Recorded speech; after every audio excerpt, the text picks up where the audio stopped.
बिस्मिल्लाहिर्रहमानिर्रहीम। अस्सलाम वालेकुम डियर स्टूडेंट्स। 9th क्लास के स्टूडेंट्स का आज लास्ट पेपर था और फिज़िक्स का आज उनका पेपर था।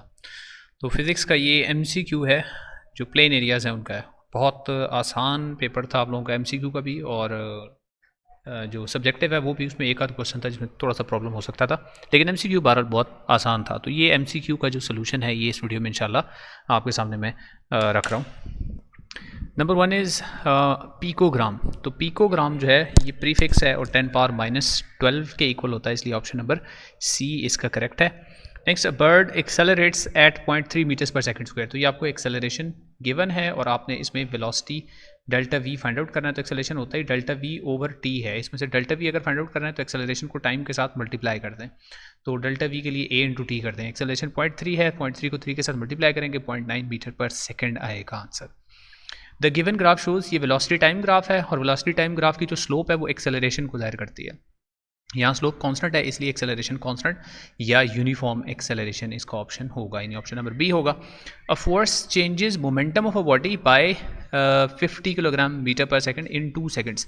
तो टाइम यहाँ पे आपको गिवन है और डेल्टा पी आपको गिवन है, तो डेल्टा पी को आप टी से डिवाइड कर देंगे तो फोर्स आ जाएगा F equal to delta p over t. तो इसका आंसर 50 डिवाइड बाई 2 यानी 25 न्यूटन आंसर आ जाएगा। उसके बाद torque in a rotating fan of blade of length 0.5 metre due to 1 newton force. तो टॉर्क का फार्मूला है फोर्स इनटू मोमेंटम। तो फोर्स है 1 न्यूटन और ये है 0.5, तो 1 को 0.5 से मल्टीप्लाई करेंगे तो 0.5 ही आएगा। और टॉर्क का यूनिट न्यूटन मीटर होता है, इसलिए न्यूटन मीटर है इसका 0.5 न्यूटन मीटर इसका आंसर है।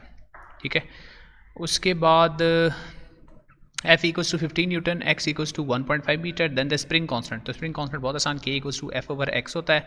तो आप फोर्स को X से डिवाइड कर दें, 15 को 1.5 से आपने डिवाइड करना है और इसका आंसर न्यूटन पर मीटर में आएगा, इसलिए इसका ऑप्शन नंबर बनता है A, 10 newton per metre option बनता है इसका। उसके बाद machine lifts 200 newton load to height of 30 metre in 50 second, the average power of the machine. तो पावर का फार्मूला लगा देंगे, पावर है जी वर्क डन ओवर टाइम। तो वर्क डन यहाँ पे है फोर्स इंटू डिस्टेंस, यानी 200 times the distance which is 30 और टाइम यहाँ पर है 50 सेकंड्स, तो इसको 50 से डिवाइड कर देना आपने। तो ये इसको मैं अगर सॉल्व करूँ तो आई थिंक 120 वाट्स इसका आंसर आता है, तो इसलिए इसका ऑप्शन नंबर सी करेक्ट है। उसके बाद ability of thermometer to show temperature variation uniformly and equally, इसको लीनियरिटी बोलते हैं। Next, an electromagnet can be found in. तो इलेक्ट्रोमैग्नेट जो है वो इलेक्ट्रिक फैन के अंदर पाया जाता है, बाकी इनमें से किसी के अंदर नहीं पाया जाएगा। In loud speakers the material used is, loud speakers के अंदर फेरोमैग्नेटिक मटेरियल यूज होता है ताकि वो मैग्नेटाइज कर सके। उसके बाद studying how air conditioner cools a house is a part of. तो हाउस की कूलिंग को थर्मोडायनेमिक्स में हम पढ़ते हैं। थर्मोडायनेमिक्स जो है वो जिसमें टेम्परेचर वगैरह का पढ़ना होता है हमने।